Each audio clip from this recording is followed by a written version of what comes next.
আসসালামু আলাইকুম ভাই আর আফুরা আজকের ভিডিওটা সে একেবারে ফালতু ভিডিও যদি দেখতে মন চায় দেখেন আর না দেখতে মন চাইলে একটু ধৈর্য ধরে দেখেন। এই যে দেখেন ছোট একটা সংসারে কি নাই কোন আঁশ মুরা গরু ছাগল হ্যার পরে গাদা না আপনার কই নেই এই যে গাদা আছে এনে কুত্তা পর্যন্ত আছে। এই যে দেখেন ছোট্ট একটা চুলা কি সুন্দর ও মা গো মা পাতিলটা দিয়ে বড় হয়ে গেছে আর থাক গা এটি কোনো বিষয় না আর পাতিল দিয়ে কি এবার রাঁধতে পারলেই হয়েছে। এই বড় একটা পাতিলে দেখেন ছোট্ট একটা মাছ আজকে বাজমু মাছটা দেখতে কত সুন্দর মনে হয় যে মাত্রই দই আনছি সুন্দর করে মাছটার বাজমে লগে এটা কি কন্দি সেন্টারছেন এটা হচ্ছে কাঁকড়া কয় এই কাঁকড়ার বাকি অর্ধেক ভাবতেছেন কই বাকি অর্ধেক আড়াই গেলাইছি।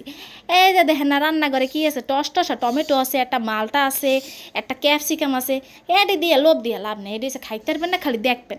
এই যে দেখেন কত সুন্দর ছোট্ট একটা প্লেটটা অবশ্যই একটু ছোটো হয়ে গেছে মাছের তুলনায় কিন্তু এটা কোনো বিষয় না মাছটা ধরতে পারলেই হয়েছে। সুন্দর করে মাছটা আপনি গোহান প্লেটে উড়াইয়ে দিব আপনার খালি চাইছে দেখবেন খাইতে পারবেন না।